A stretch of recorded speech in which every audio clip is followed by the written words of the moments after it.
सिलियांग के लोग एक ही औरत को पत्नी बनाकर साझा करते हैं। उन्हें ऐसी औरतें पसंद हैं जो मजबूत हों, काम कर सकें और बच्चे पैदा करने में अच्छी हों। तुझे देख, तू कितनी कमजोर और पतली है। अगर आज तुझे किसी ने नहीं खरीदा तो तुझे कोठे पर भेज देंगे। वहां भेजने से पहले जरा मुझे मजा चखा लेने दे।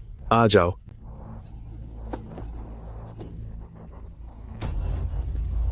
गू फैमिली अब खत्म हो चुका है और तुम्हारी हैसियत मेरे काबिल नहीं है। मैं जिससे शादी करने वाला हूं वह राजकुमारी है।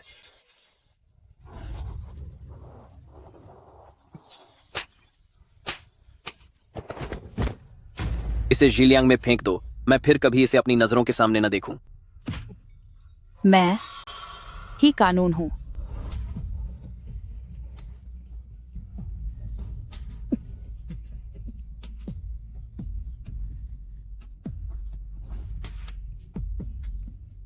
याओ याओ, तुम मेरी पत्नी हो। इस पूरी जिंदगी मैं तुम्हारी रक्षा करूंगा और तुम्हें कभी कोई दुख नहीं होने दूंगा।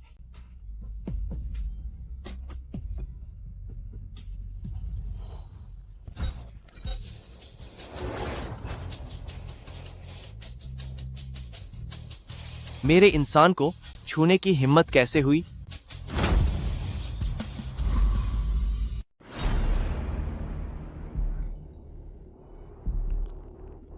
वो औरत मुझे चाहिए। बादे भाई, हमने आधा महीना शिकार बेचकर इतने पैसे बचाए हैं। क्या हमने ये तय नहीं किया था कि नए साल पर हम चावल और मांस खरीदेंगे? तुम लोगों को चावल और मांस खाना है या शादी करके बच्चे पैदा करने हैं? बादे भाई, मुझे शादी करनी है। बेद भाई, मुझे भी पत्नी चाहिए।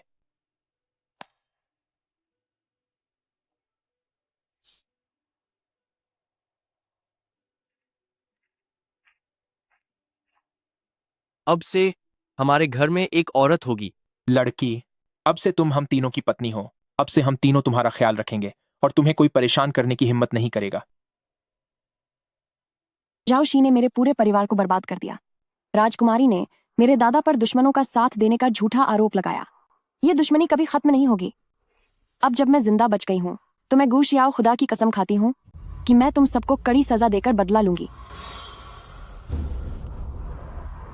सुंदरी, मुझे ऐसे घूरो मत।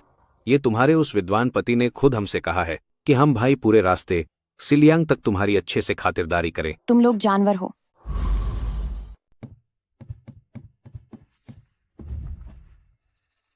मैडम, अब से यही हमारा घर है। छोट भाई, जाकर थोड़ा गर्म पानी करो ताकि वह नहा सके। मैं पहाड़ों पर जड़ी बूटियां लेने जा रहा हूं और साथ में देखूंगा कि क्या कोई शिकार मिल सकता है। ठीक है। मैडम, मेरा नाम सीए सुन है। मैं 18 साल का हूं। मेरे मंझले भाई का नाम शी युन है। वह 20 साल के हैं। मेरे बड़े भाई का नाम शी यैन है। वह 22 साल के हैं। मैडम, आपका नाम क्या है? मैडम, आप रो क्यों रही हैं? मैडम, क्या मेरी किसी बात ने आपको नाराज कर दिया? अगर कभी मैं आपको बुरा लगूं तो आप मुझे मार सकती हैं। मैं तो बस आपका गुस्सा उतारने का जरिया हूं। मैं मार सह सकता हूं। ये बच्चा कितना मासूम लग रहा है। अब से तुम घर संभालोगी।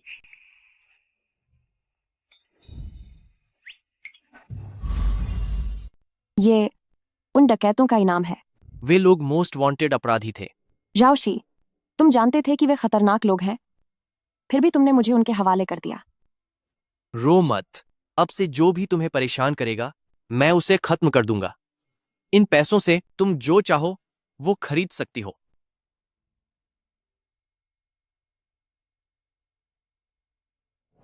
मैडम, बात भाई छोट भाई, आज रात खाने में मीट होगा। हम ये खाएंगे? हाँ, ये खेत के चूहे हैं जो खेतों की फसलें खाते हैं। ये काफी हट्टे कट्टे हैं। तुम्हारी सेहत के लिए ये अच्छे रहेंगे। 8 डकैतों के बदले सिर्फ इतने कम पैसे मिले। मुझे लगा था कि वे हुणों और जासूसों से ज्यादा कीमती होंगे। हुणों जैसा ही दाम मिला। एक सिर के लिए 10 चांदी के सिक्के। ऊपर से मजिस्ट्रेट ने 60% हिस्सा काट लिया। नया राजा गद्दी पर बैठा है, पर यह क्रूर शासन बहुत ही भयानक है। मुझे याद है जब पिताजी यहां थे। खैर, पुरानी बातें छोड़ो। वैसे मैडम, मैं कुछ औषधियां लेकर आई हूं। तुम जाकर थोड़ी देर नहा लो, इससे थकान दूर हो जाएगी।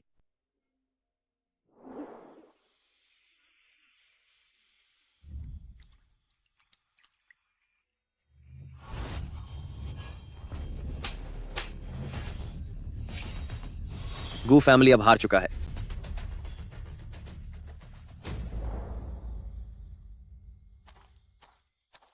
वेद भाई, उसे नहाने में इतनी देर क्यों लग रही है? कुछ गड़बड़ है।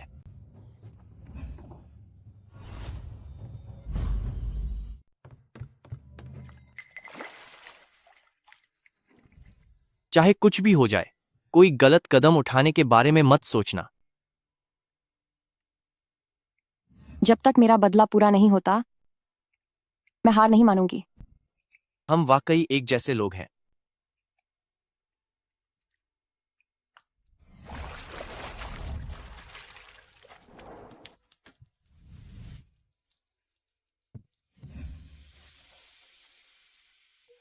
जिनलिन पाउडर, ये तो शाही शाही दवा है।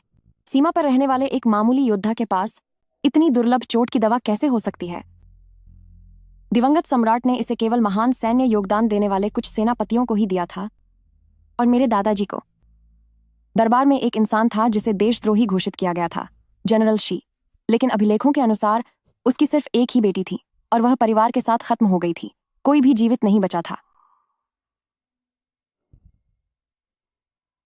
दवा लगा दी गई है।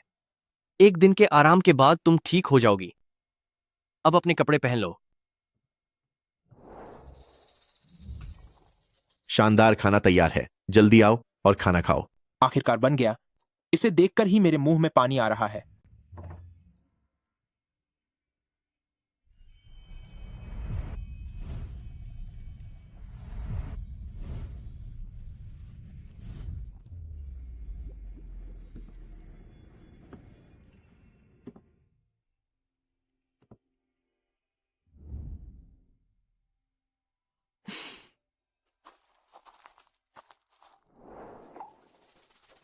यह क्या वाकई इसे खा सकते हैं?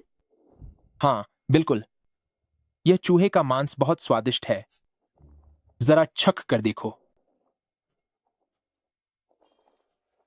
कैसा लगा? अच्छा है ना? अगर तुम्हें पसंद आया तो मैं तुम्हारे लिए रोज शिकार करूंगा।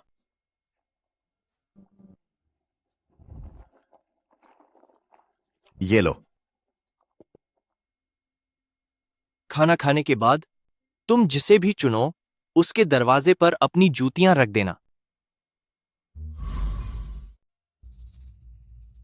शिलियांग में लोग बहुत ही अड़ियल स्वभाव के हैं।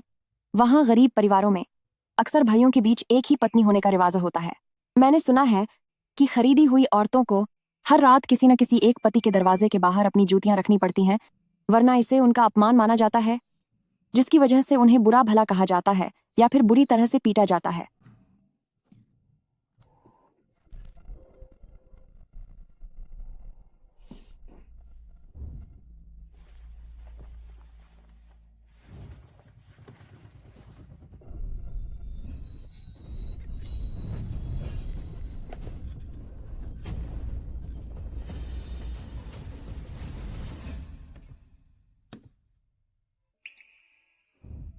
अगर तुम्हारा मन नहीं है तो मत रखो।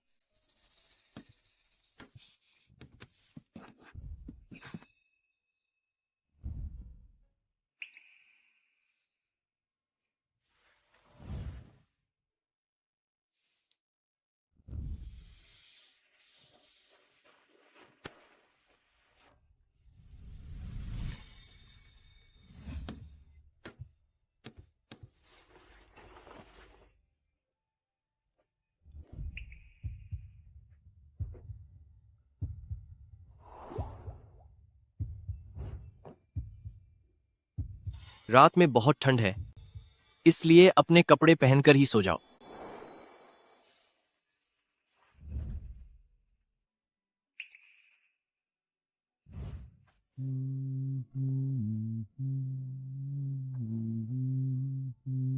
6 महीने हो गए हैं कि मैं चैन की नींद नहीं सो पाई हूँ। पता नहीं कब नींद आ गई। यह गाना बहुत ही जाना पहचाना लग रहा है, जैसे मैंने इसे पहले कहीं सुना हो। याओ याओ, इन्हें मेरा घर का नाम कैसे पता चला?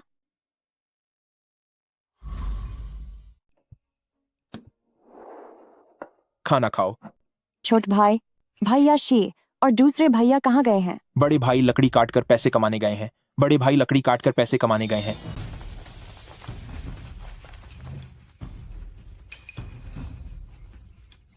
जल्दी उठो। तुम पहले कमरे के अंदर जाओ। चाहे कुछ भी सुनाई दे, बाहर मत आना।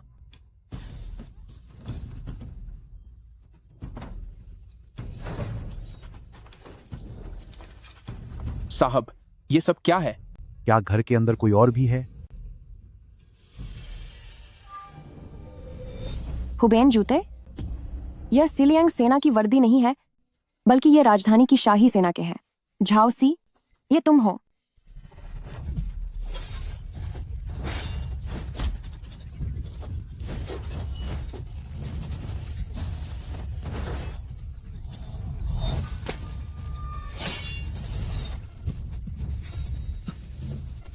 तो आखिर तुम मिल ही गए।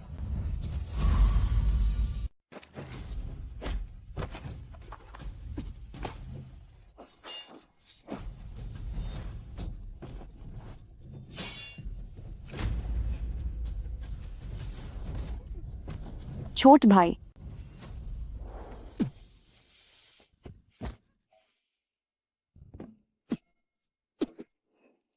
रुक जाओ।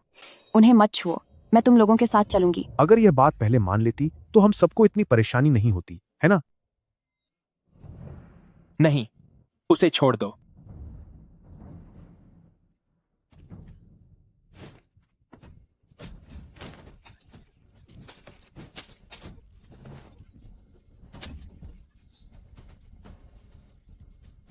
लगता है तुझे अपनी जान प्यारी नहीं है।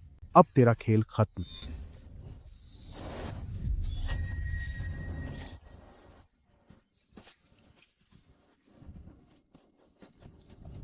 याओ याओ, याओ याओ, वे अब इस दुनिया में नहीं रहे। याओ याओ। तीसरे भाई, याओ याओ, छोट भाई अब हमारे बीच नहीं बचने वाली।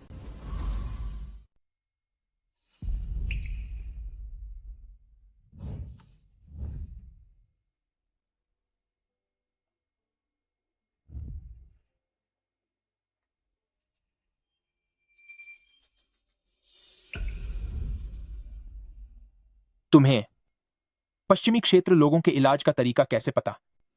लेट जाओ। मेरे काम में रुकावट मत डालो।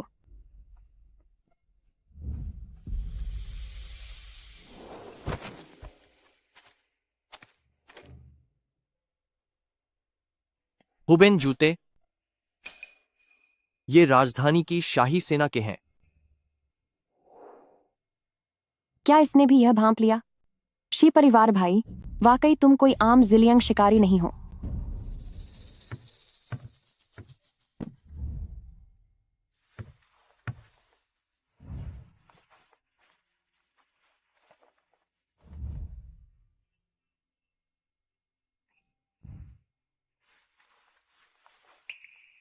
मैं बच गया। तुम्हारा इलाज का तरीका कमाल का है। क्यों ना हम शहर में एक क्लिनिक खोल लें? जिलियंग में अच्छे डॉक्टरों की बहुत कमी है। ठीक है, यह बिल्कुल सही रहेगा। जाओ सी, राजकुमारी ज्येष्ठ, जब तुम सब मुझे खत्म करना चाहते हो तो फिर बुरा मत मानना अगर मैं तुम्हें भी ना छोड़ूं। बिल्कुल अपनी आंखें मत खोलना। हम तीनों ने मिलकर तुम्हारे लिए एक बहुत बड़ा सरप्राइज तैयार किया है। थोड़ा और आगे चलो। ठीक है।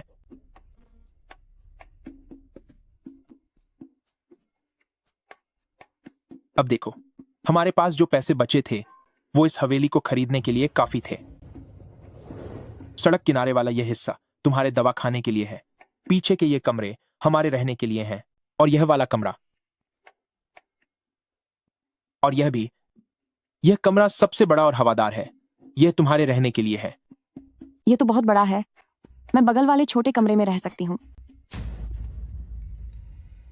नहीं नहीं, ऐसा ही होगा। आखिर तुम मेरी जान बचाने वाली फरिश्ता हो। घर में जो कुछ भी सबसे अच्छा होगा वो सिर्फ तुम्हें मिलेगा। यह लड़का मक्खन लगाना खूब जानता है, ऊपर से फूल भी दे रहा है।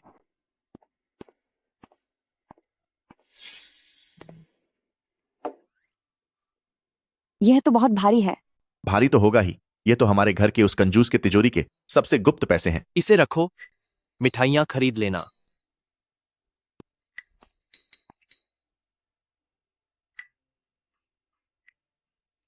कल उन जासूसों को ठिकाने लगाने के बदले मुझे यह बालों की पिन मिली थी, इसे रखो।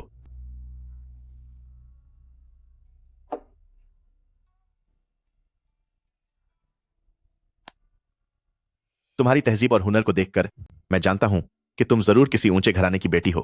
हालांकि यह पिन ज्यादा कीमती नहीं है, इसलिए अभी इसी से काम चला लो। बाद में दूसरे भैया तुम्हें इससे भी बेहतरीन तोहफा देंगे। हाँ,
क्या बहुत दर्द हो रहा है? क्या मैं कुछ करूं? नहीं, दर्द नहीं हो रहा। बिल्कुल दर्द नहीं है। एक मर्द कभी दर्द का जिक्र नहीं करता। तुम सच में एक बच्चे जैसे हो। ठीक है, अब चुपचाप लेट जाओ, मैं तुम्हारी पट्टी बदल देती हूँ। सीधे लेटे रहो। तुम एक सीधे साधे इंसान को परेशान कर रही हो।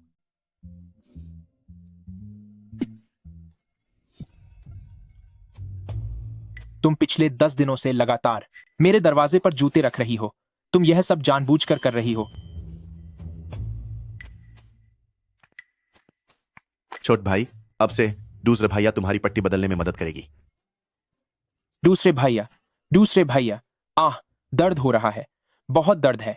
दूसरे भैया, हाथ छोड़ो। तुम तो मुझे बुरी तरह तड़पा रही हो। एक मर्द को दर्द के बारे में चिल्लाना नहीं चाहिए। सरकार सैनिकों की भर्ती कर रही है। सब लोग कहाँ हैं? शाही सेना में भर्ती हो रही है। हर घर से एक इंसान को आना ही होगा। वेस्टर्न टर्क्स इस बार बहुत ही आक्रामक तरीके से आए हैं और हमारी सेना लगातार हार रही है। झाओ शी, जो हमारे रक्षा मंत्री हैं, उन्होंने नए रंगरूटों के एक समूह को युद्ध के मैदान में भेज दिया है। यह तो उन्हें जानबूझकर खतरे में डालने जैसा है। मैं जाऊंगा। तुम तो ठीक से चल भी नहीं पाते। मैं जाऊंगा। अब लड़ना बंद करो, मैं जा रहा हूं। वेट भाई। बादे भाई। मेरा नाम सीए यन है और मैं इस घर का बादे भाई हूं।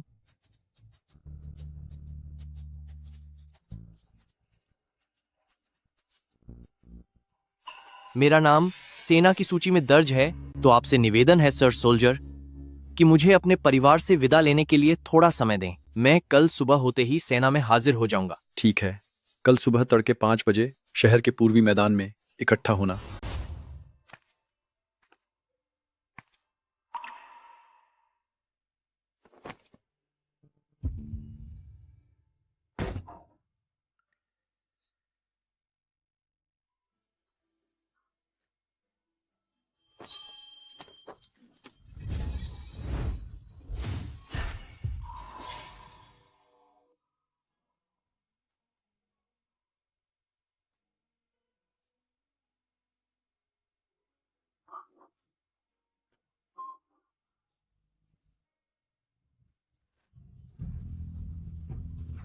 अगर पसंद नहीं है तो खुद को मजबूर मत करो।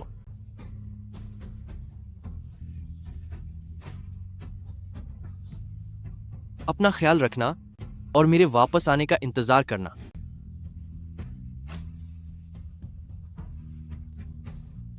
ठीक है।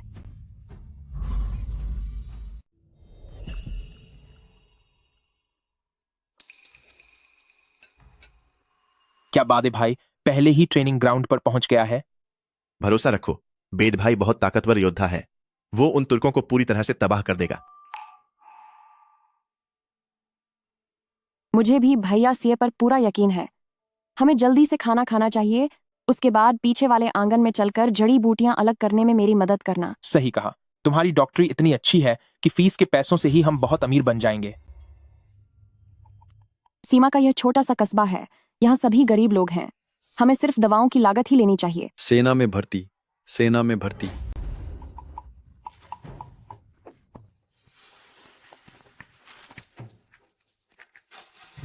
सरकार को तुरंत सैनिकों की जरूरत है। हर घर से 2 लोग भर्ती होंगे। 2 लोग? शी परिवार के कुल 3 भाई हैं। बेद भाई तो कल ही सेना में शामिल हुआ है। क्या आप इसी तरह लोगों की भर्ती करते हैं? तुर्क बहुत तेजी से हमला कर रहे हैं। अगर शहर गिर गया तो तुम्हें क्या लगता है कौन बचेगा? हम भी ऐसा नहीं चाहते। तुम्हारे पास तो और भाई भी हैं। मैं तो अपने माता पिता का इकलौता बेटा हूं। आज मेरी गर्भवती पत्नी को भी सेना के कैंप में भेज दिया गया है। बहुत से परिवार तो पूरी तरह से खत्म हो चुके हैं, खत्म हो चुके हैं, खत्म हो चुके हैं। क्या गर्भवती महिलाओं को भी जंग में भेजा जाएगा? अधिकारी जी, मैं इलाज करना जानती हूँ। क्या मैं उनकी जगह जा सकती हूँ? शियाओ, इसकी जरूरत नहीं है। हम पूरा परिवार साथ मिलकर चले जाएंगे, यही बेहतर होगा। उसे अकेला घर पर छोड़ दिया तो वो मेरे लौटने तक वैसे भी नहीं बच पाएगी और बच्चा भी बड़ा नहीं हो पाएगा। झाओ सी, देखो तुमने क्या कर दिया है। मैं तुम्हें कभी कामयाब नहीं होने दूंगी। अगर हम दोनों कभी वापस नहीं आ पाए तो तुम किसी अच्छे इंसान को ढूंढ लेना। बकवास मत करो। हम यह युद्ध जरूर जीतेंगे और जब वह समय आएगा तो मैं पूरी शान के साथ तुम्हें ब्याह कर घर लाऊंगा।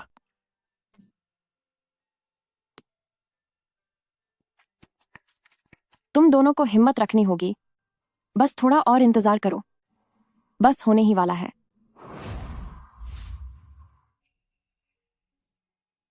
एल्डर चेन, 2 दिन और यह दवा पीजिए। आपकी यह गठिया की पुरानी बीमारी जड़ से खत्म हो जाएगी। सच में?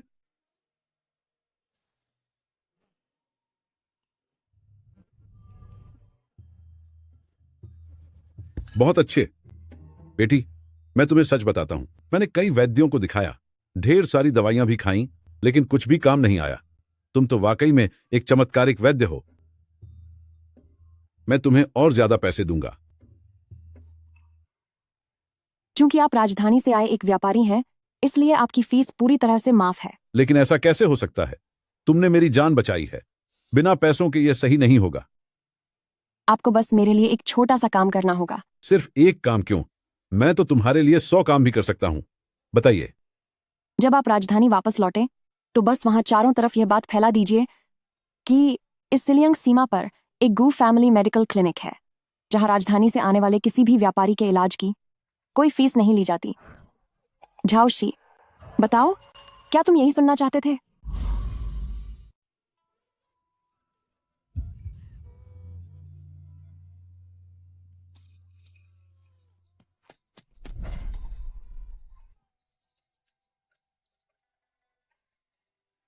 क्या यहाँ कोई है? यह किसका बच्चा है? इसका अब कोई नहीं है। इसके माता पिता को भर्ती करने वाले लोग ले गए। भर्ती करने वाले का जो मुखिया था, उसे इस बच्चे का रोना पसंद नहीं आया तो उसने इसे यहीं छोड़ दिया। और तुम्हारे माता पिता कहाँ हैं?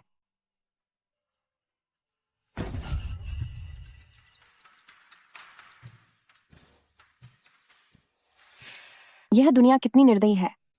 हे भगवान, मदद के लिए सेना कब आएगी? हमारा तो पूरा खानदान ही खत्म होने वाला है।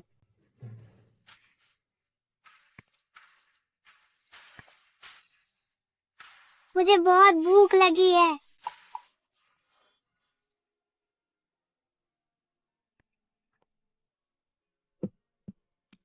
यह लो।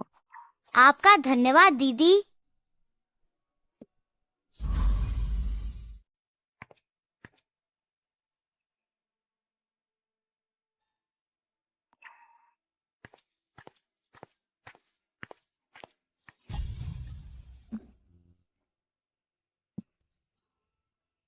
धन्यवाद दीदी।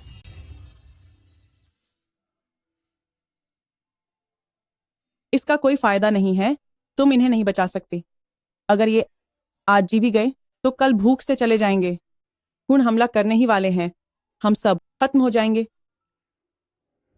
चाहे आसमान से लड़ना पड़े, चाहे धरती से लड़ना पड़े, या फिर लोगों से, उसका आनंद ही कुछ और है।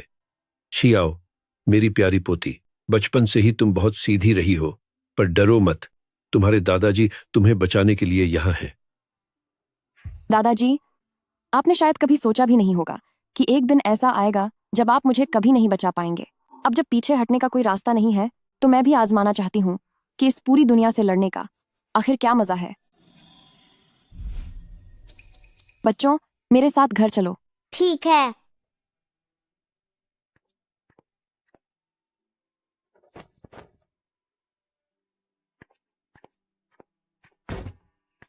मैं भी आपके साथ चलूंगा।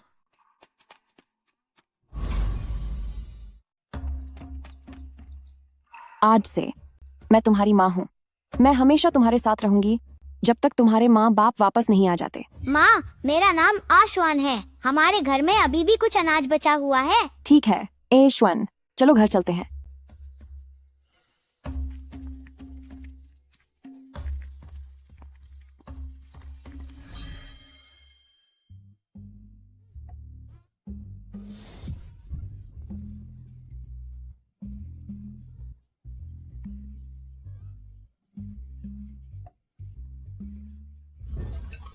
आओ, शुक्रिया मेरे बच्चों, धन्यवाद।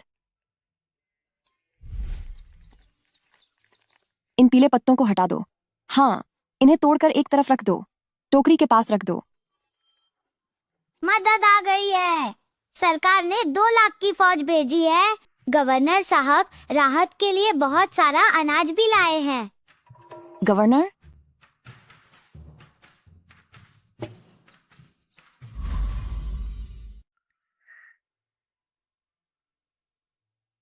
डॉक्टर गू, राहत का अनाज बांटा जा रहा है। गवर्नर साहब खुद इसे बांट रहे हैं। यह हर इंसान के हिसाब से दिया जा रहा है। तुम्हारे घर में इतने सारे बच्चे हैं, जल्दी जाओ। ठीक है अश्वन, जल्दी से भाई बहन और बाकियों को साथ लो। हर कोई एक एक थैला ले लो, हम अनाज लेने जा रहे हैं। चलो हम निकलते हैं।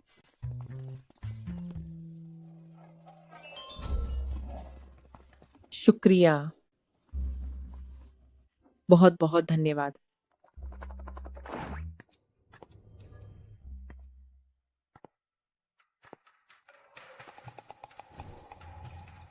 झाओशी, आखिर तुम आ ही गए।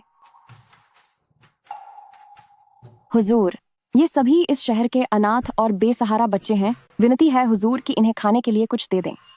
याओ याओ। सर, आपको शायद कोई गलतफहमी हुई है, आप किसी और को समझ रहे हैं।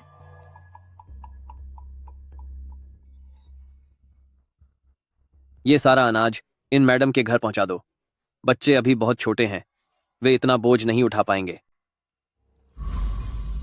महाराज, आप चिंता न करें, हम सब मिलकर इसे अच्छी तरह संभाल लेंगे और हम बच्चों को भूखा नहीं रहने देंगे।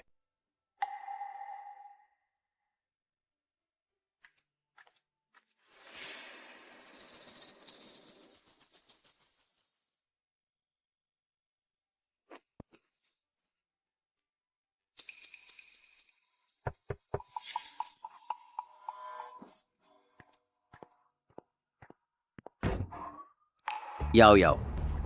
साहब, आपको कोई गलतफहमी हुई है। याओ याओ, मैं बस तुमसे मिलने आया हूं। मुझे पता है कि तुम मुझसे नाराज हो, लेकिन वह एक राजकुमारी है। अगर मैंने तुम्हें शहर से बाहर न भेजा होता तो तुम्हारी जान को खतरा हो सकता था। एक ऐसा आदमी जिसने खुद अपनी पत्नी को बदमाशों के हवाले कर दिया हो, क्या वह इतना प्यार दिखा सकता है? वाकई इसने बेशर्मी की सारी हदें पार कर दी हैं।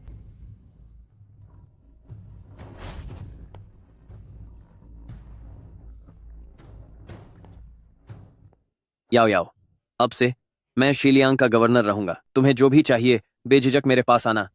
राजकुमारी अभी यहाँ नहीं है तो तुम्हें डरने की जरूरत नहीं है। मैंने सुना है कि तुमने एक साथ 3 आदमियों से शादी कर ली है, क्या यह सच है? मैं आखिरकार तू एक प्रतिष्ठित परिवार से है, तू खुद को इतना गिरा कैसे सकती है? तुम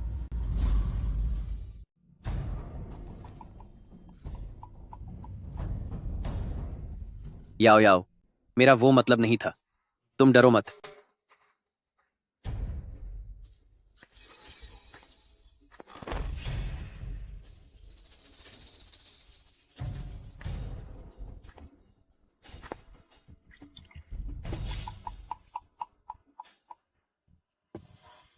सर, क्या आप चाय पियेंगे? कब से तुम्हें भी चाय पसंद आने लगी?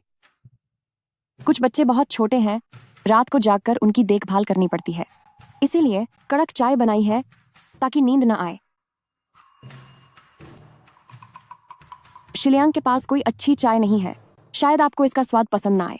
अच्छा,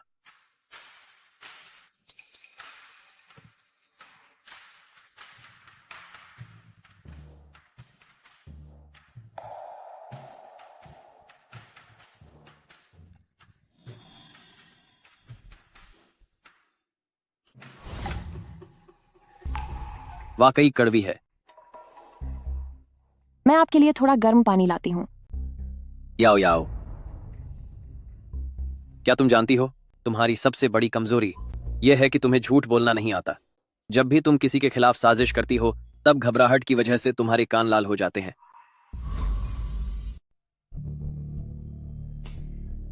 वाकई मैं इसमें ज्यादा अच्छी नहीं हूँ, इसीलिए तुमने मेरे खिलाफ साजिश रची कि मेरे पास कुछ भी न बचे। एनसोस, इस जिंदगी में तुमने मुझसे बहुत कुछ जीता है, इसीलिए तुम्हें लगता है कि मैं बेवकूफ हूँ और तुम्हारी बराबरी कभी नहीं कर सकती। याओ याओ, मेरी बात सुनो, ऐसा नहीं है।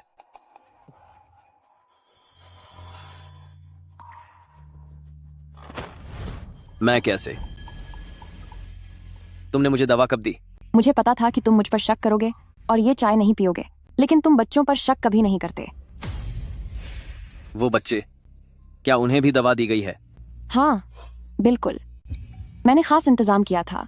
बड़े बच्चे इस कमरे में सो रहे हैं, मैंने उन्हें पहले ही दवा का कार्ड दे दिया था और फिर मोमबत्ती की लौ में जिलियांग की बेहोश करने वाली दवा मिला दी।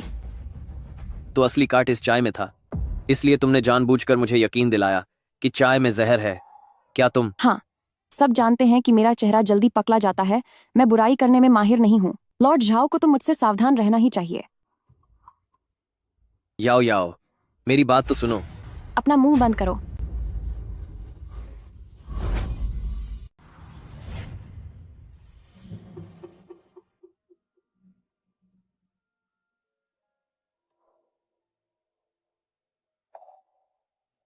जब तुझे पता है कि मैं तुझसे नफरत करती हूँ तो तुझे मुझसे दूर रहना चाहिए।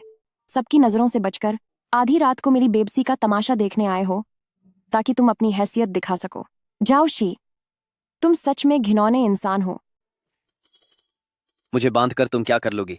क्या तुम मुझे खत्म करने की हिम्मत रखती हो? मैं अब न सिर्फ शिलियांग का राज्यपाल हूँ बल्कि बड़ी राजकुमारी का पति भी हूँ। मुझे खत्म करके क्या तुम जिंदा बचोगी? ये बच्चे, क्या ये बच पाएंगे? महान और नेक लॉर्ड झाओशी, वह कभी किसी को यह पता नहीं चलने देगा कि उसने खुद अपनी पत्नी को खुद उन खतरनाक अपराधियों के हवाले कर दिया था और आज वह जिलियांग के 3 भाइयों की एक पत्नी बनकर रह गई है। याओ याओ, कौन से अपराधी? मैंने तो साफ तौर पर कहा था। पर तुम खुद को रोक नहीं पाए, मेरी ये हालत अपनी आंखों से देखना चाहते थे, इसीलिए तुम यहाँ चुपके से आए हो। तो अगर मैं तुम्हें खत्म कर दूं तो किसी को कैसे पता चलेगा? याओ याओ, वहाँ अपराधी कैसे हो सकते हैं? क्यों राज्यपाल साहब, क्या आप इतनी जल्दी भूल गए? क्या आपने खुद मुझे बेहोश करके उन लोगों के हाथों में नहीं सौंपा था? याओ याओ, मेरी बात सुनो। याओ याओ, क्या तुम मुझसे इतनी नफरत करते हो?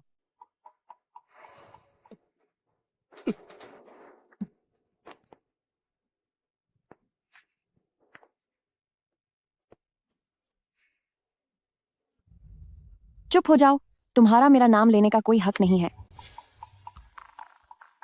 चिंता मत करो, मैं तुम्हें इतनी आसानी से जाने नहीं दूंगी। मैंने जो टॉर्चर सहा है, मैं चाहती हूँ कि तुम उसे खुद महसूस करो, वरना यह तुम्हारे लिए बहुत आसान होगा, है ना? हाँ, सुना है कि राजकुमारी प्रेग्नेंट है। पूरे शहर में चर्चा है कि तुम और राजकुमारी एक दूसरे से बहुत प्यार करते हो। सोचो तो सही, अगर उसे पता चला कि तुम अचानक गायब हो गए हो तो क्या वो घबराहट में अपने बच्चे को नहीं खो देगी? चुप हो जाओ, मैं यह सब नहीं सुनना चाहती।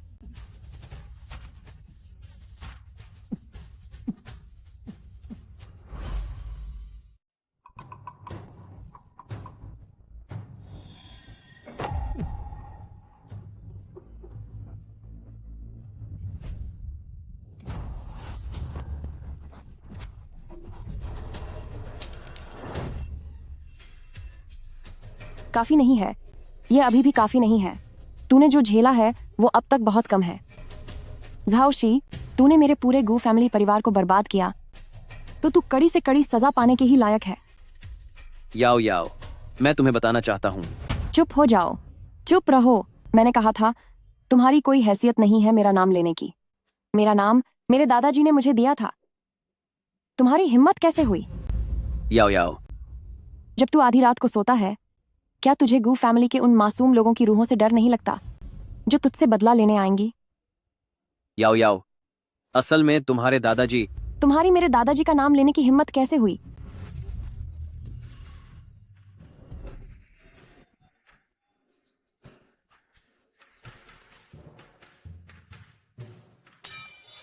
अब मैं तुझे सबक सिखाकर ही रहूंगी।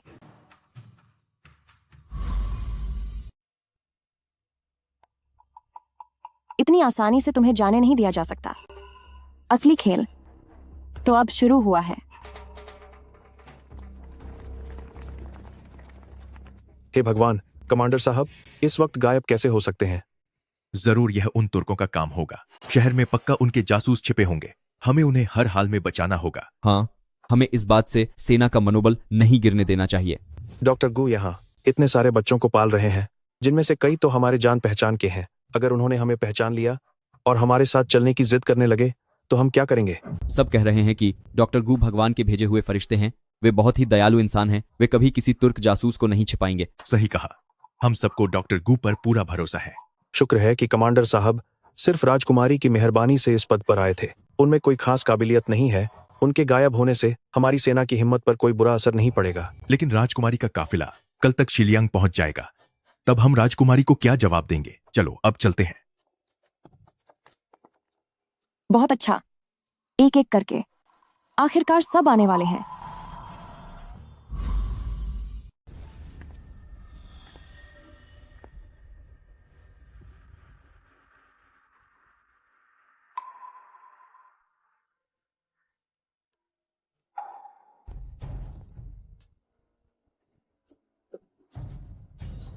झाओशी, ओ झाओशी, जरा अपना आज का यह हाल तो देखो।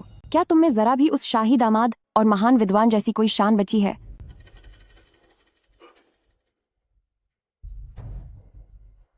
अब जब तुम एक कैदी बन चुके हो तो भी तुमने खुद को खत्म करने की कोशिश नहीं की। तुम तो वाकई सब कुछ सहने में माहिर हो।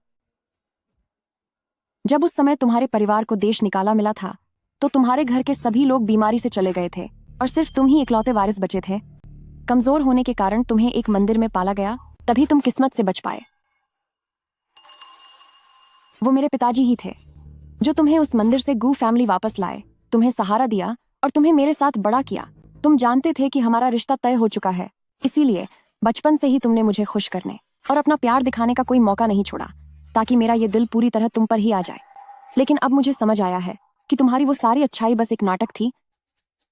तुम सचमुच हालात बदलना जानते हो। तुम सिर्फ एक बेशर्म धोखेबाज हो।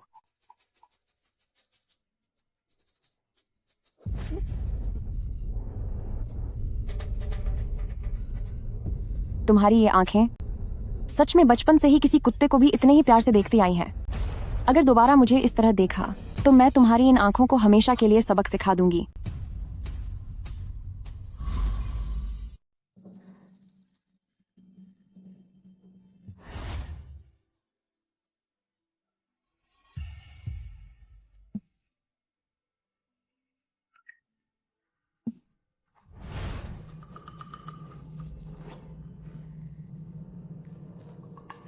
तुम तो हमेशा की तरह ही डरपोक हो।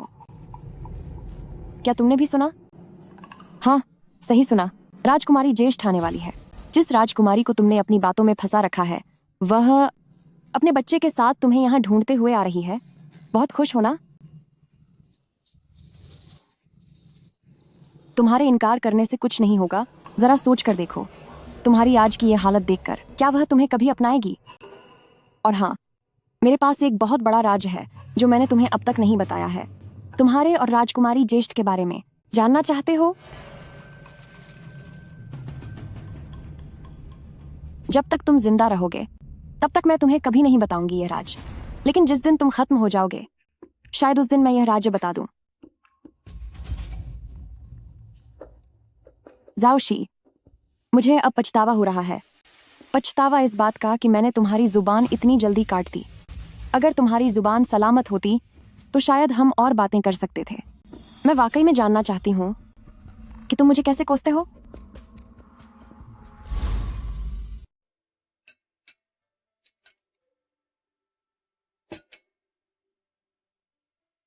माँ, राहत का अनाज लगभग खत्म हो गया है। हमारे चावल का डिब्बा फिर से खाली होने वाला है। आज से मैं सिर्फ आधा कटोरा खाऊंगा और बाकी बचा हुआ छोटे भाई बहनों के लिए छोड़ दूंगा। मैं भी यही करूंगा। मेरे प्यारे बच्चों, तुम अभी बढ़ रहे हो। आधा कटोरा कैसे काफी होगा? लेकिन माँ, हमारे चावल बस खत्म ही होने वाले हैं। डरो मत, मैं हूं ना। तुम्हारी माँ के पास पैसे कमाने की बहुत काबिलियत है। लेकिन माँ, जब आप लोगों का इलाज करती हैं तो आप उनसे कभी फीस नहीं लेती। मैं किताबों को अपनी याददाश्त से लिखकर बेच सकती हूँ। वो किताबें मेरे दादाजी के पुराने और दुर्लभ संग्रह में से थीं।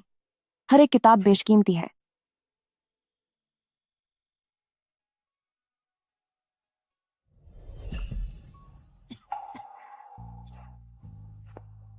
माँ, पूरी रात लिखने की वजह से आप बीमार पड़ गई हैं। कृपया अब आराम कीजिए।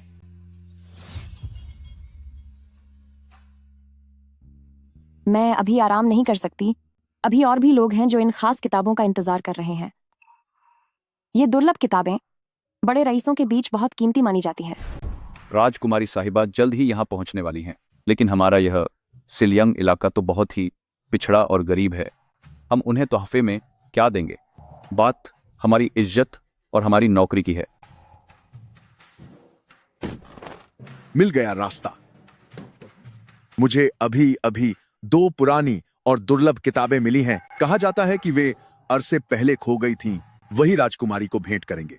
बहुत खूब कलेक्टर साहब, राजकुमारी बहुत ही कला प्रेमी है। इतना कीमती तोहफा पाकर वह जरूर खुश होंगी। अब हम शान से उनका स्वागत कर पाएंगे। आपका सेवक शिलियांग का प्रांत अध्यक्ष अपने अधिकारियों के साथ राजकुमारी का स्वागत करता है। भगवान आपको अच्छी सेहत दे और आपका जीवन खुशियों से भरा रहे। खड़े हो जाओ।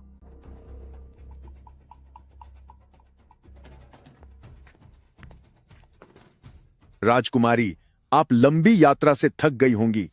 मैं विशेष रूप से पुरानी किताबों की 2 प्रतियां लाया हूं। यह मेरा छोटा सा तोहफा है। उम्मीद है कि यह आपको पसंद आएगा। तुम्हारी इतनी हिम्मत। मेरे पति कई दिनों से गायब हैं। पता नहीं वे कहाँ और किस हाल में होंगे, और तुम लोग बेकार की चीजों को इकट्ठा करने में व्यस्त हो। मैं तुम्हें 2 दिनों का समय देती हूँ। हर हाल में मेरे पति का पता लगाओ, वरना मैं तुम्हें सख्त सजा दूंगी।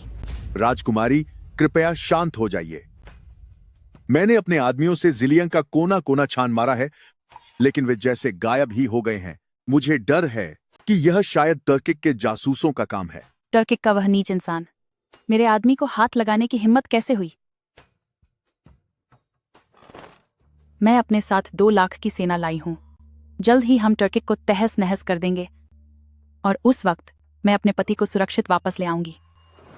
अब तुम सब यहां से जाओ। जी राजकुमारी।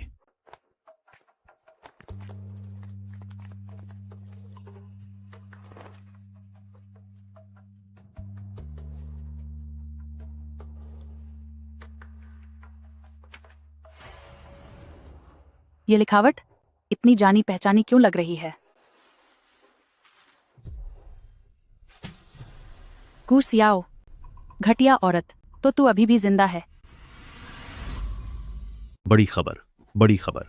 हमारी सेना ने तुर्क सेना को बुरी तरह हरा दिया है। सरहद पर बड़ी जीत हुई है। श्वानर, क्या मेरा श्वानर यहाँ है? ए श्वान, जल्दी देखो कौन आया है। पिताजी, पिताजी। श्वानर, तुम्हारे पिता वापस आ गए हैं। मैं तुम्हें घर लेने आया हूं। मेरे बच्चे, पिताजी। मेरे बच्चे, अपने पिता के साथ घर चलो। चलो घर चलें।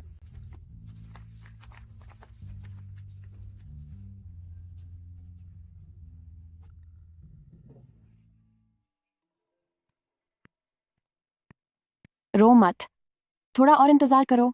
शायद तुम्हारे माता पिता बहुत जल्द वापस आ जाएंगे। अगर वे सच में वापस नहीं आ पाए तो माँ तुम्हें उनके पास ले जाएगी ताकि हम उन्हें सम्मान दे सकें। आगे से तुम सब मेरे साथ ही रहोगे। माँ। डॉक्टर गू, इन दिनों के लिए आपका बहुत बहुत शुक्रिया कि आपने श्वानेर का ख्याल रखा। एक और बात है, 3rd general of the sea family ने मैदान ए जंग में बहुत नाम कमाया है और बहादुरी दिखाई है। महाराज ने उन्हें सेनापति घोषित कर दिया है। तो फिर वे? महल से हुक्म जारी हो चुका है। राजकुमारी प्रिंसेस के साथ उनका रिश्ता तय कर दिया गया है। अब आप और इंतजार मत कीजिए, आप और इंतजार मत कीजिए। वे अब कभी वापस नहीं आएंगे। माँ, क्या आप मेरे पिता से फिर से शादी कर सकती हैं ताकि हम सब हमेशा के लिए साथ रह सकें? डॉक्टर गू, अगर तुम तैयार हो तो मैं अपनी पूरी जिंदगी, अपनी पूरी ताकत लगाकर तुम्हारा और बच्चों का ख्याल रखूंगा। जिसका मैं इंतजार कर रही हूँ वह जरूर वापस आएंगे। श्वानेर, चलो चलते हैं।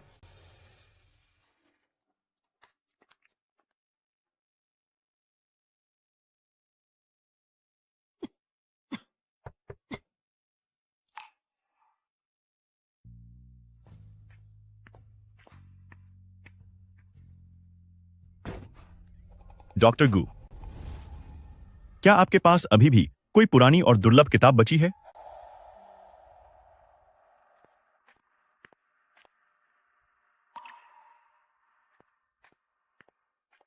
अभी के लिए बस यही 2 किताबें हैं।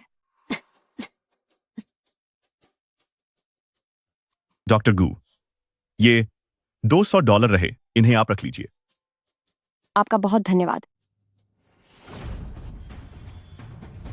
मैं कहता हूं, आपने किसी और को नाराज क्यों नहीं किया? आपने सीधे राजकुमारी से दुश्मनी मोल ले ली। मैं यह पक्का करूंगा कि तुम वहां जाओ तो सही, लेकिन वहां से कभी वापस न आ पाओ।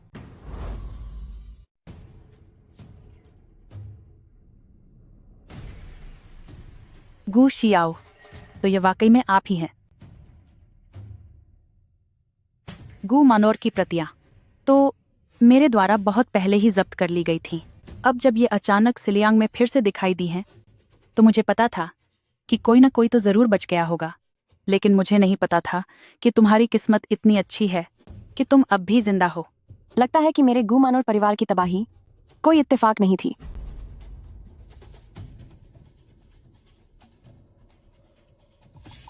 जब मेरे भाई ने सिंहासन संभाला तो मैं शक्तिशाली प्रिंसेस बन गई।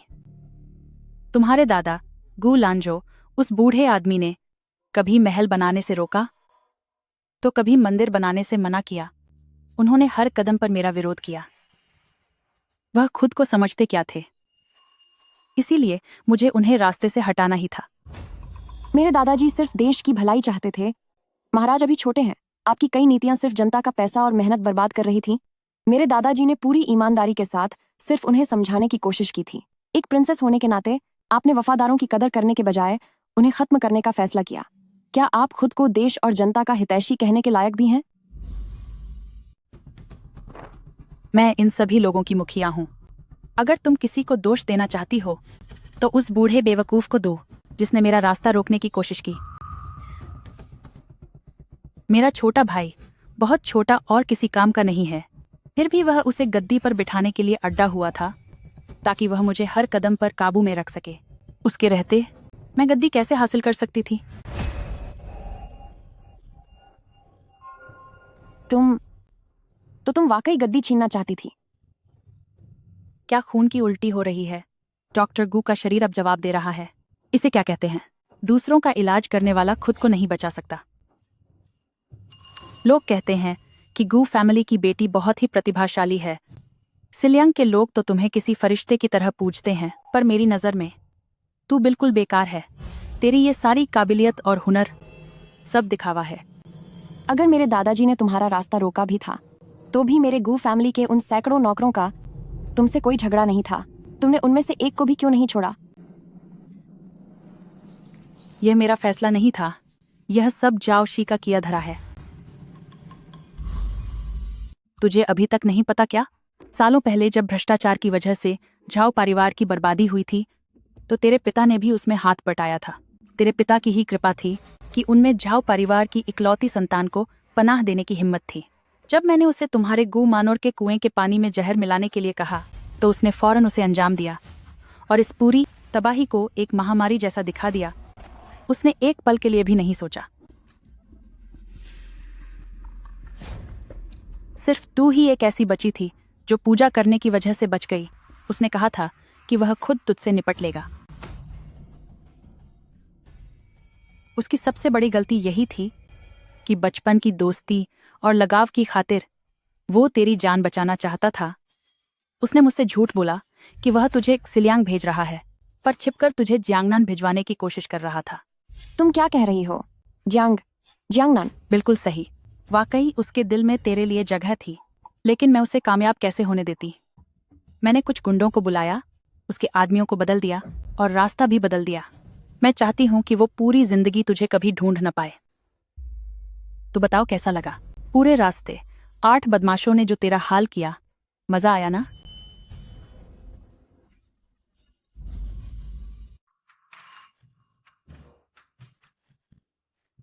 राजकुमारी ज्येष्ठ खास तौर पर राजधानी से लियांगजो तक आई हैं। कहीं आप यहाँ लापता कॉन्सॉर्ट प्रिंस को ढूंढने तो नहीं आई हैं? मैं यहाँ किस लिए आई हूँ? क्या अब तुम उसका अंदाजा लगाओगी? गर्भवती होने के बावजूद अपने पति को इतनी दूर ढूंढने आई हो, वाकई देखकर दिल भर आया। लेकिन बस मुझे यह पता है कि राजकुमारी ज्येष्ठ के पेट में जो बच्चा है वो झाओ सी का नहीं है। तुम बकवास कर रही हो तुम।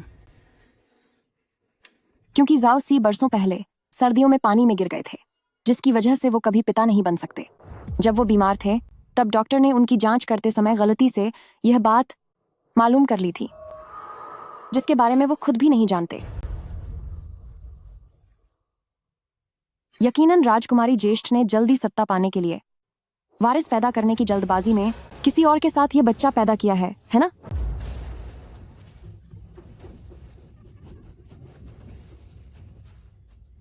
तुम्हारा अंदाजा सिर्फ आधा सच है। यह बच्चा सच में जाओ शी का नहीं है, क्योंकि वो कभी मेरे करीब आना ही नहीं चाहते थे। तुम बहुत खुश हो ना? सही कहा।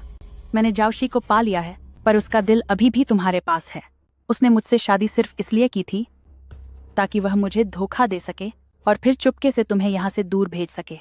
वो करोड़ों का दहेज सिर्फ तुम्हारी जिंदगी खरीदने के लिए था। फूमा, मेरे पति, वह सचमुच कितने अच्छे पति निकले। याओ याओ, यहाँ डाकू कहाँ से आ गए? क्या जीडूशी मिलॉर्ड इतनी जल्दी भूल गए? याओ याओ, सच तो यह है कि तुम्हारे दादाजी ने। तुम्हारी हिम्मत कैसे हुई मेरे दादाजी का नाम लेने की?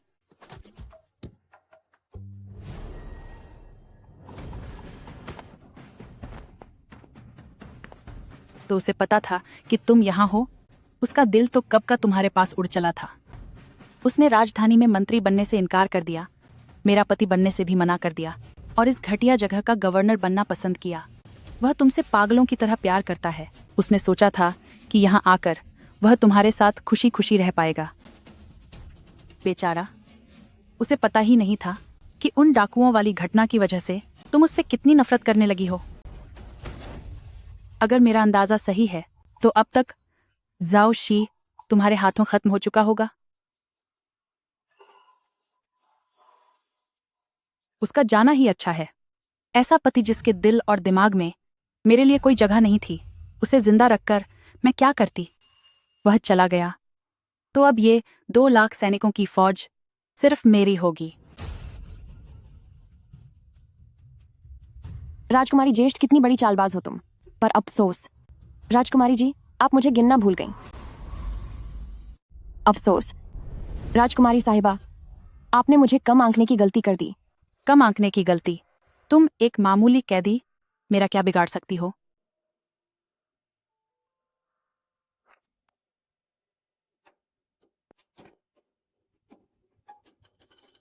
मैं एक कैदी जरूर हूं, लेकिन तुम एक अंधी हो। घटिया औरत, क्या कहा तूने?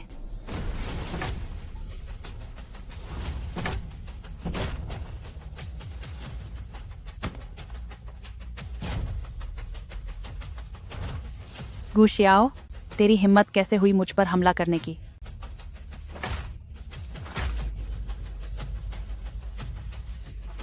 तेरा इस तरह चले जाना तेरे लिए बहुत आसान सजा है, लेकिन मेरे पास और कोई रास्ता नहीं है।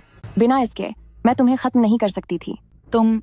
अगर तुमने मुझे खत्म किया, जब छोट महाराज को यह पता चलेगा तो वह तुम्हें कड़ी से कड़ी सजा देंगे। क्या सच में? यहाँ क्या हो रहा है राजकुमारी साहिबा? अगर छोट महाराज को पता चला तो वह तुम्हें बहुत बुरी सजा देंगे। क्या वाकई? यहाँ क्या हो रहा है राजकुमारी? डॉक्टर गू, तुम यहाँ कैसे? आखिर ये सब क्या चल रहा है? खत्म करो इसे, खत्म कर दो। शाही चिकित्सक, जल्दी से शाही चिकित्सक को बुलाओ। राजकुमारी, रुक जाओ, ये हमारे जिलियांग की सबसे बड़ी हकीम है। यह एक नेक इंसान है। तुम लोग क्या करना चाहते हो? क्या तुम्हें अभी तक समझ नहीं आया? उसने राजकुमारी पर हमला किया है। राजकुमारी का आदेश है कि इसे अभी सबक सिखाया जाए। ग्रैंडफादर, पिताजी, माँ और चाचा प्रबंधक भी, सेविका दीदी और दाई माँ, सब शियाओ इस गुनहगार को लेकर तुम्हारे पास आ रही है।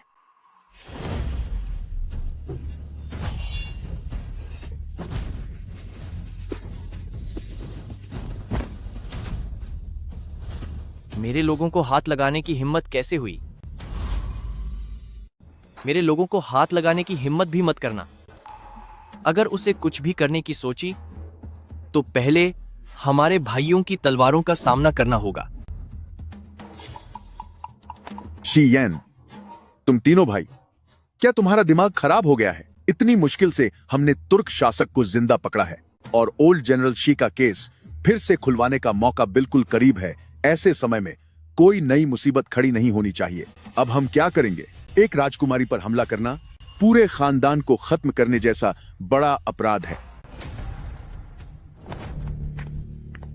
कोई बात नहीं मैजिस्ट्रेट साहब, आपको बस बाहर यह बताना है कि राजकुमारी और उनके ये रक्षक रास्ते में ही एक गंभीर बीमारी की चपेट में आ गए थे और आपको डर था कि उनके चले जाने के बाद यह बीमारी लोगों में न फैल जाए, इसीलिए आपने उन्हें अग्नि के हवाले कर दिया।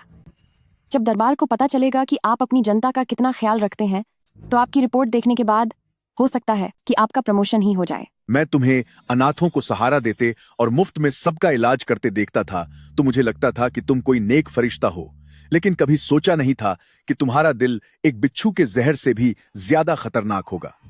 सब खत्म हो गया। मेरा करियर अब पूरी तरह से खत्म होने वाला है। क्या ऐसा है?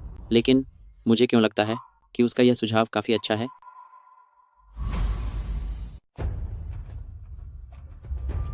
महाराज की जय हो, आपकी उम्र लंबी हो। मुझे नहीं पता था कि महाराज पधार रहे हैं। आपका स्वागत करने न आ पाना मेरी भूल है। मैं अपनी इस गुस्ताखी के लिए सजा का हकदार हूं। उठो।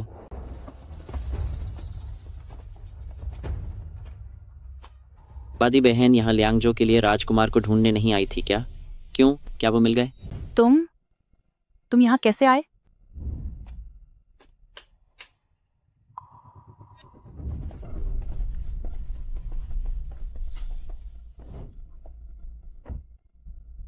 बदी बहन जिसे तुम नहीं ढूंढ पाई, उसे मैंने तुम्हारे लिए ढूंढ लिया है। जाओ शी, तुम कितने बेदर्द और घटिया इंसान हो। अपने सबसे करीबी से धोखा मिलना और बर्बाद होना कैसा लग रहा है बदी बहन?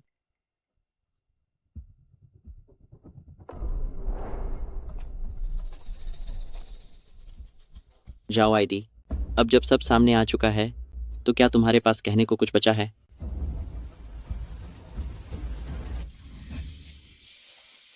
जल्दी करो, वो चीज इसके पास से निकालो।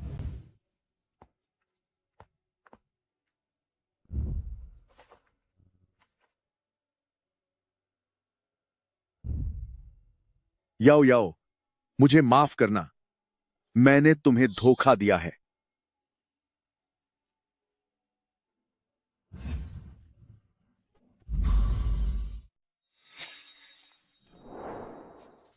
जाओ सी, तू जाने के वक्त भी उस घटिया औरत के बारे में ही सोच रहा है। मुझे तुझसे नफरत है।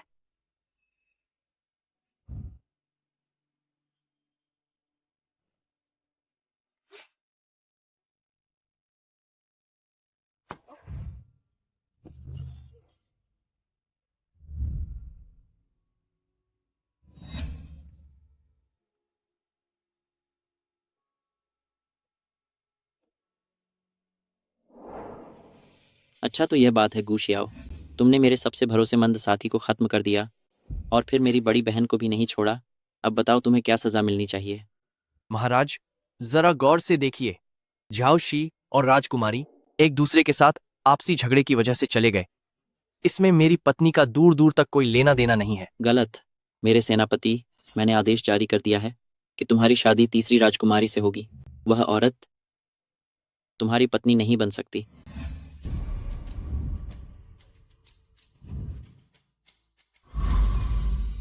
धन्यवाद प्रिय मंत्री, शाही आदेश जारी हो चुका है।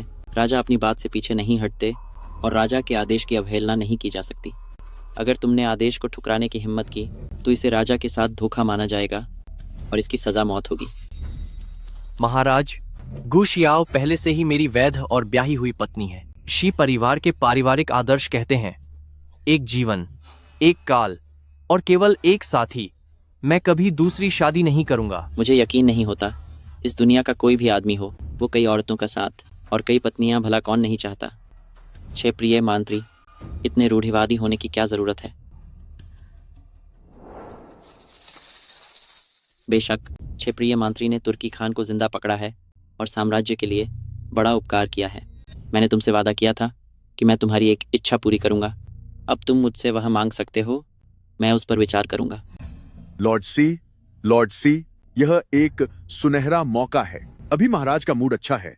जल्दी से ओल्ड जनरल शिये का मामला फिर से खुलवाओ ताकि उनके नाम पर लगा कलंक धुल सके। महाराज, मेरी केवल एक ही प्रार्थना है, कृपया शादी का यह शाही आदेश वापस ले लीजिए और मुझे मेरी पत्नी गु जियाओ के साथ रहने दीजिए।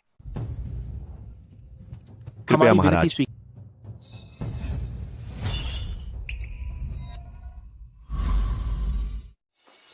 तुमने क्या कहा? एक बार फिर से बोलो, मुझसे तमीज से बात करो। महाराज, चाहे मुझे 1000 बार कहना पड़े, मेरी बस एक ही इच्छा है। मैं आपसे विनती करता हूं कि अपनी शादी का यह आदेश वापस ले लें। हम भी अपने बड़े भाई के साथ खड़े हैं। कृपया हमारी इस विनती को स्वीकार करें महाराज। ठीक है, बहुत अच्छा। महाराज, कृपया अपना गुस्सा शांत करें। क्या तुम सबने अच्छे से सोच लिया है? शाही आदेश की नाफरमानी करने का अंजाम, शी परिवार को बेगुनाह साबित करने का मामला आज के बाद कभी नहीं उठाया जाएगा। तुम्हारी सेना की सारी उपलब्धियां रद्द कर दी जाएंगी, तुम्हें कोड़ों की सजा दी जाएगी और तुम्हें स्काई प्रिजन में डाल दिया जाएगा। हमारा फैसला नहीं बदलेगा। कृपया हमारी प्रार्थना स्वीकार करें। दुनिया में वाकई ऐसे नेक लोग अभी भी हैं। अगर मैंने आज इसे खुद अपनी आंखों से न देखा होता तो मुझे कभी यकीन नहीं होता कि ये बातें सच हैं। मेरी बड़ी बहन की पसंद इतनी ख़राब कैसे हो सकती है कि उन्होंने जाओ शी जैसे डरपोक को चुना। वहीं दूसरी तरफ शी परिवार के लोग हैं जिनका इरादा चट्टान जैसा मजबूत है, सचमुच एक महान योद्धा के वारिस होने के काबिल हैं। मेरे इतने दबाव के बावजूद वे अपने उसूलों पर टिके रहे। कोई है यहाँ? आदेश सुनाया जाए। ईश्वर की कृपा और महाराज का आदेश है।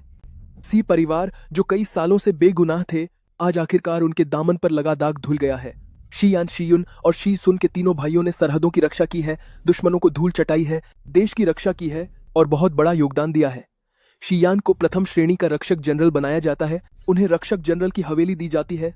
और उन्हें तुरंत सिलियांग की सुरक्षा की जिम्मेदारी सौंपी जाती है। शी युन और शी सुन को द्वितीय श्रेणी का जनरल नियुक्त किया जाता है। दोनों को 1,000 सोने के सिक्के, 100 एकड़ उपजाऊ जमीन और रहने के लिए एक हवेली दी जाती है। इसके अलावा गू फैमिली का पूरा खानदान वफादार था, जिनका बदमाशों ने साजिश करके खात्मा कर दिया था। इस बात से मेरा दिल बहुत दुखी है। मैं ग्रैंड प्रीसेप्टर गू को मरणोपरांत विशेष सम्मान देता हूँ। उन्हें शाही मंदिर में सम्मानपूर्वक स्थान दिया जाए ताकि उनकी महान आत्मा को शांति मिले। गू फैमिली की पुश्तैनी हवेली और संपत्ति वापस दी जाए।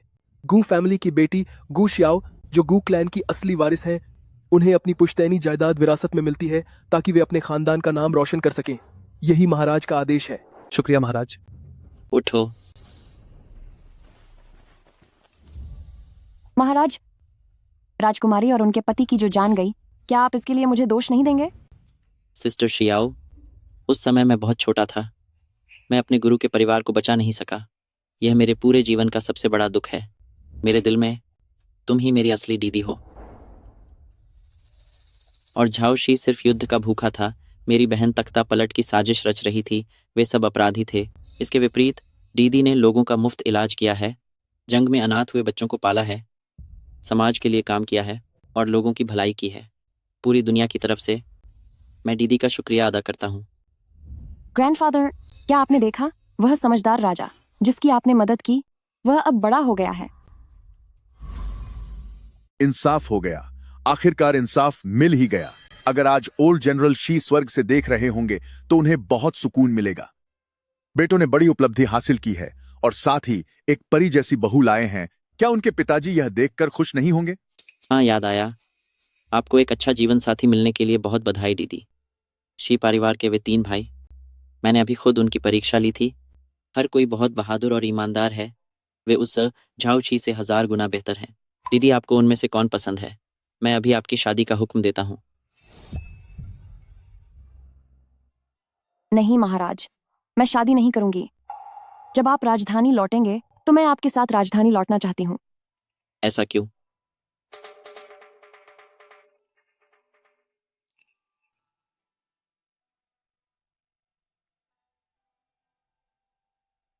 आप लोग भविष्य में यकीनन महाराज के सबसे भरोसेमंद अधिकारी होंगे। आप लोगों की पत्नियां साफ सुथरे खानदान की कुलीन बेटियां होनी चाहिए। मेरा अस्तित्व और मेरे हाथ कुछ भी पवित्र नहीं है। आप लोगों ने मुझे नया जीवन दिया है। मैं नहीं चाहती कि भविष्य में दरबार में आपके दुश्मन मेरा इस्तेमाल कर आप पर वार करें।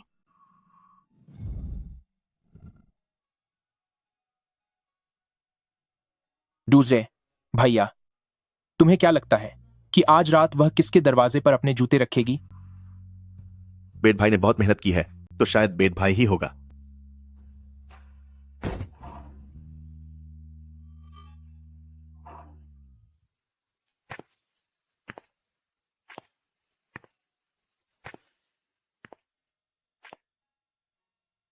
आप लोगों को आखिर में राजधानी ही जाना है। राजधानी का माहौल ज़िलियांग जैसा नहीं है। सबके साथ पत्नी बनकर रहने की बात पूरे दरबार के लिए मजाक बन जाएगी। आज के बाद मैं आप लोगों के दरवाजे पर जूते नहीं रखूंगी।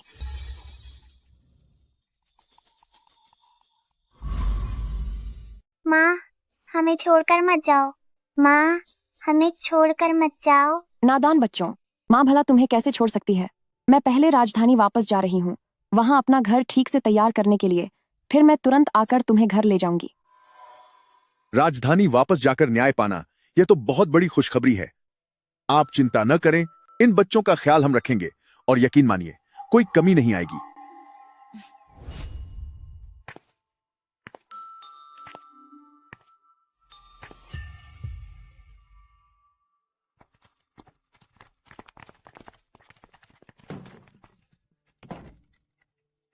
यह महाराज द्वारा दिया गया सोना है।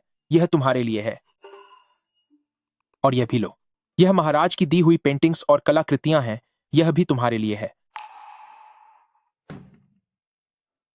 और यह भी। यह महाराज द्वारा दी गई जमीन के कागजात हैं। यह भी तुम्हारा ही है। यह तो शाही परिवार की अनमोल चीजें हैं।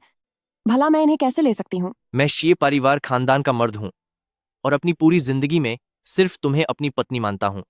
यह सब असल में तुम्हारा ही हक है। लेकिन बेद भाई, अगर आगे चलकर कोई संतान नहीं हुई तो मेरे शी परिवार का वंश खत्म हो जाएगा। तब मैं अपने पूर्वजों को क्या जवाब दूंगा? अगर ऐसा दिन आया तो मैं खुद अपने पूर्वजों से माफी मांग लूंगा। जब हम वापस खिलियांग जाएंगे तब हमारा यह परिवार बेसहारा होकर रह जाएगा। आपकी यात्रा सुखद हो। तुम बस यही कहना चाहती हो।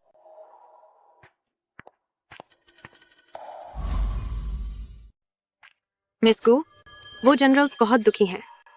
वो शहर वापस जाकर अपना सम्मान पाएंगे, एक ऊंचे मुकाम पर पहुंचेंगे और जल्द ही उनके दरवाजे पर रिश्तों की लाइन लग जाएगी। जब उनके पास सुंदर पत्नियां और साथी होंगे तो वो मुझे बहुत जल्दी भूल जाएंगे। पर मुझे ऐसा लगता है कि वो जनरल्स बुरे या एहसान फरामोश लोग नहीं हैं। दुनिया के मर्दों की बात करें तो किसे एक से ज्यादा पत्नियां रखना पसंद नहीं। उस वक्त चीजें उनके हाथ में भी नहीं होंगी। लेकिन मिस गू, आपका क्या? आप भविष्य में क्या करेंगी? मैं काफी बिजी हूँ। मैं धीरे धीरे सालों से वीरान पड़े इस घर को ठीक करूंगी और फिर सिलियांग जाकर अपने बच्चों को वापस ले आऊंगी। उसके बाद मैं अपनी जिंदगी उनके साथ गुजारूंगी।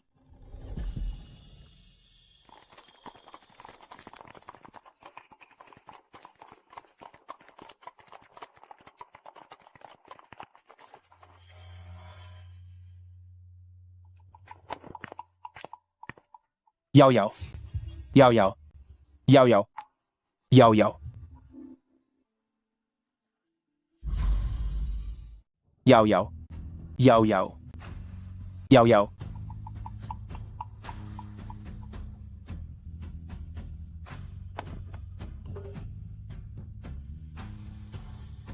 मिस गू, अब क्या करें? क्या करें? जाहिर है हम घर जा रहे हैं। बेद भाई, वह तो हमारी तरफ देख भी नहीं रही है। सही कहा। इस राजधानी के पुरुष अपने चेहरे पर ढेर सारा मेकअप लगाते हैं और अपना बहुत ख्याल रखते हैं। वे हमारी तरह बिल्कुल नहीं हैं, जो दिन भर धूल और मिट्टी में रहते हैं और दिखने में भी साधारण हैं। मैंने भी पाउडर खरीदा है, मैं इसे लगाना सीख रहा हूँ। अगर वह तुम्हें नहीं देखना चाहती तो चाहे तुम अपने चेहरे पर 1 किलो पाउडर ही क्यों न लगा लो, कोई फायदा नहीं होगा। कियान, तुम आखिर चाहते क्या हो?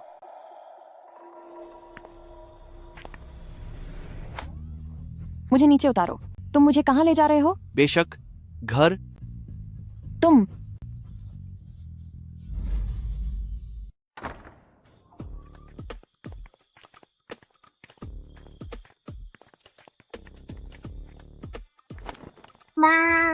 माँ, आप वापस आ गईं। पापा कह रहे थे कि आपने हमें छोड़ दिया है, लेकिन हमें उन पर यकीन नहीं था। पापा?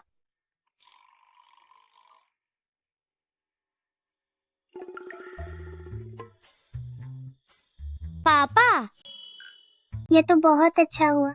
अब हमारा पूरा परिवार आखिरकार एक साथ है। उनके पास रहने के लिए खुद की जनरल हवेली है, फिर भी वे यहाँ रह रहे हैं। माँ, क्या आपको पता नहीं है, पिछले 6 महीनों से पापा ही हमारा ख्याल रख रहे हैं। जब भी कोई रिश्ता कराने वाला घर आता है तो पापा उन्हें बाहर भगा देते हैं। पापा कहते हैं कि वे सिर्फ माँ के घर आने का इंतजार कर रहे हैं। उन्हें हमारी माँ की जगह कोई और नहीं चाहिए। माँ, जल्दी से पापा के कमरे के सामने अपने जूते रख दीजिए ताकि वे रिश्ता कराने वाले फिर कभी ना आए। मैं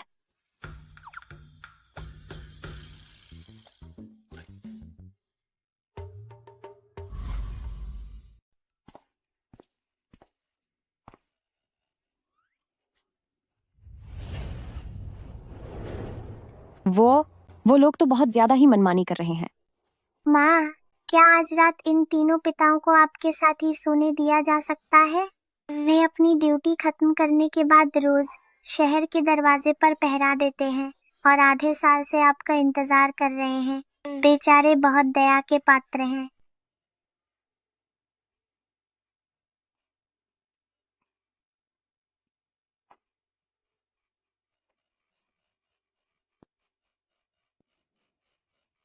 अगर आप कई पतियों वाली बात पसंद नहीं करती तो हम भाइयों में से किसी एक को चुन लीजिए। शी परिवार अपनी पूरी जिंदगी में कभी दूसरी शादी नहीं करेगा और उम्र भर आपका ख्याल रखेगा। मैं बहुत उम्रदराज हूं। आपको यकीनन मैं पसंद नहीं आऊंगा, इसलिए मैं आपको मजबूर नहीं करूंगा।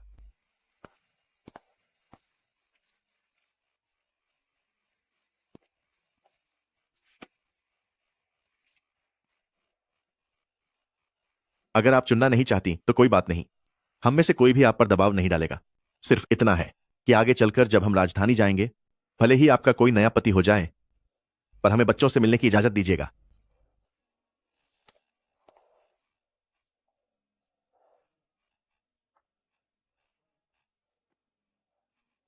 हाँ, हम सिर्फ बच्चों को देखने आएंगे, आपको बिल्कुल परेशान नहीं करेंगे।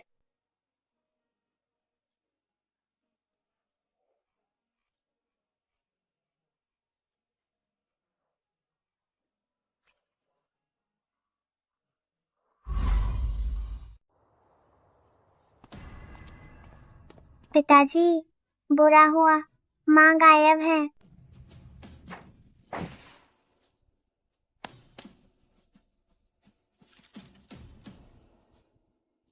एरादी, छोट भाई, हम श्याओ को बचाने जा रहे हैं। माँ, आप वापस आ गईं। तुम्हारे पिताजी कहाँ हैं? पिताजी को पता चला कि माँ आपको टर्किक ने बंदी बना लिया है, तो वो पूरी रात अपनी सेना के साथ चले गए हैं टर्किक पर हमला करने। क्या? मिसेस सी, बुरा हुआ। राजकुमारी ज्येष्ठ के बचे हुए लोग दुश्मनों से मिल गए हैं और उन्होंने जनरल शी को जाल में फंसा दिया है। वो अब टर्किक के कैंप में फंसे हुए हैं। दोनों छोटे जनरल उन्हें बचाने के लिए अपनी सेना ले गए हैं, पर अब उन तीनों का कोई अता पता नहीं है। उनकी हालत का कुछ पता नहीं चल पा रहा है। ऐसा नहीं हो सकता, ऐसा नहीं हो सकता। उन्हें कुछ नहीं होगा, वो पक्का वापस आएंगे।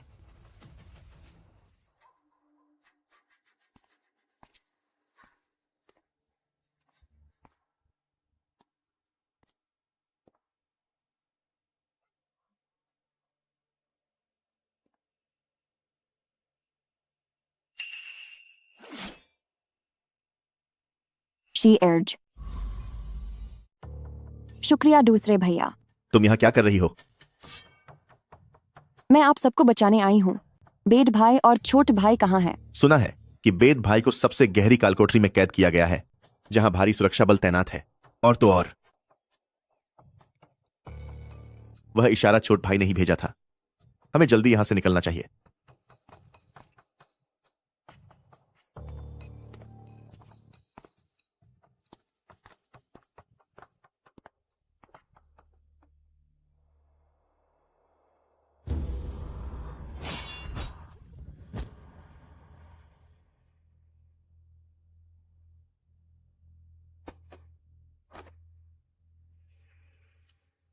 तुम यहाँ क्यों आई?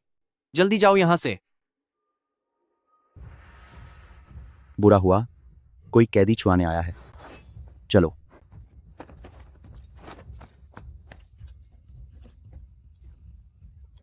आप लोग पहले चलिए, मैं इन्हें रोकता हूं। नहीं, दुश्मन बहुत ज्यादा हैं, तुम उन्हें अकेले नहीं रोक पाओगे। मेरे पास एक तरीका है।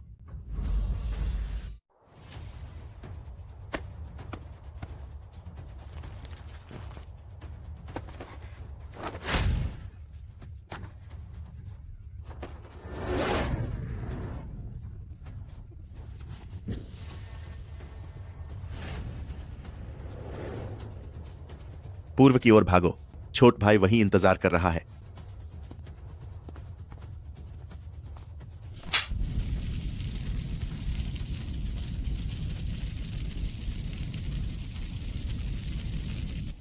बेद भाई, जल्दी करो, निकलो यहां से।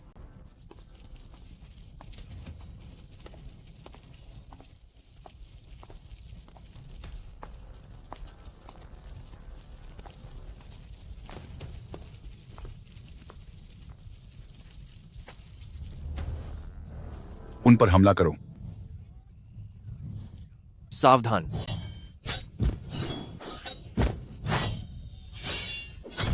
शियान। शियान। बेद भाई। बदे भाई।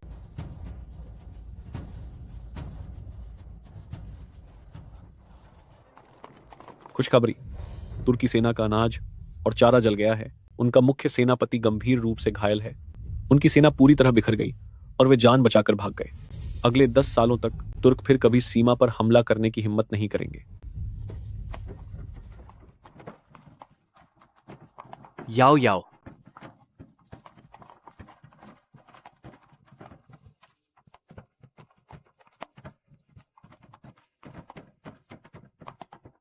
मैंने कहा था कि मैं आप सबका वापस आने का इंतजार करूंगी। अब हम सब एक साथ घर चलते हैं।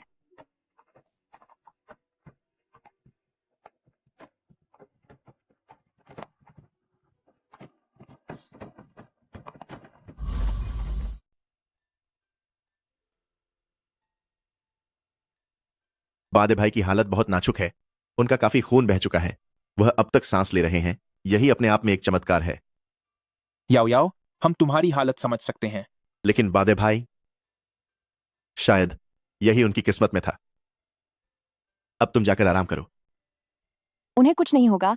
मैं उनके जागने का इंतजार कर रही हूं। वह हमें छोड़कर नहीं जा सकते।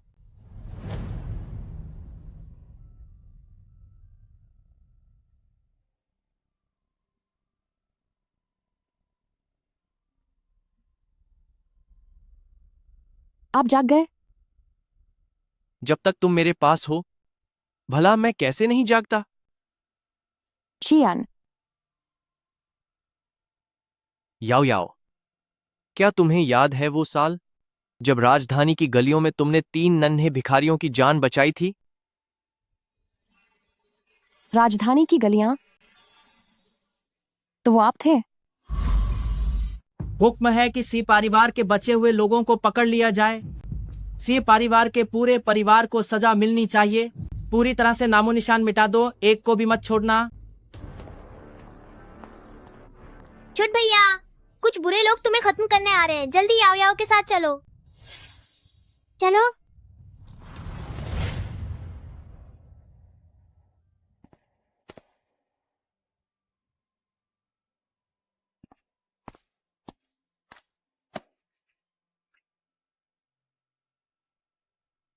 ये तुम्हारा है ना?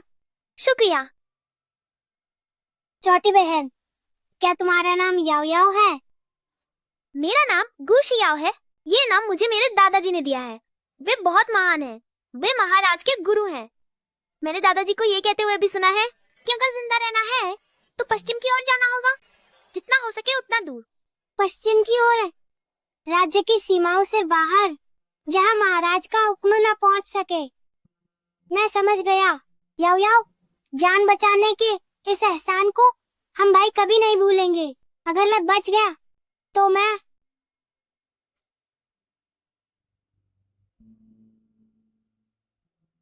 चलो। क्या तुम वही बड़े भाई हो? याओ याओ, मैंने कसम खाई थी कि अगर मैं बच गया तो मैं इसका कर्ज उतारूंगा और पूरी जिंदगी तुम्हारी हिफाजत करूंगा।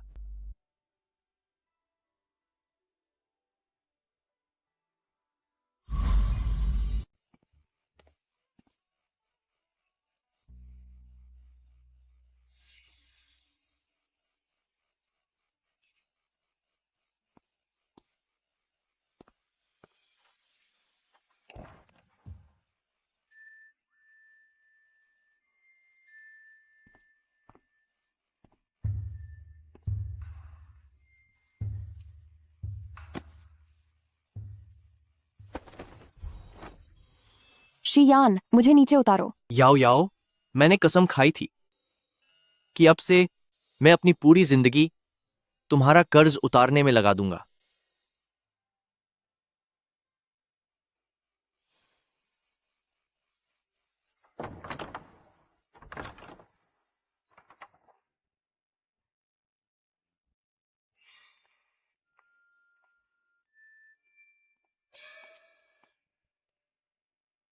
भाभी, बदे भाई, हमें भी दुल्हन चाहिए।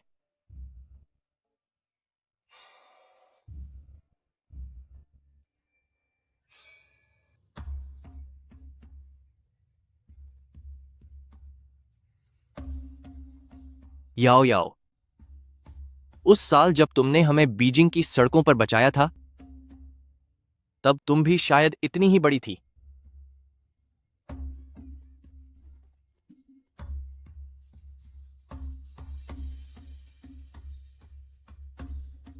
तो असल में दुनिया में होने वाली हर मुलाकात बिछड़े हुए लोगों का दोबारा मिलन है। वो हमेशा साथ निभाने का वादा तो बचपन में ही चुपके से तय हो गया था।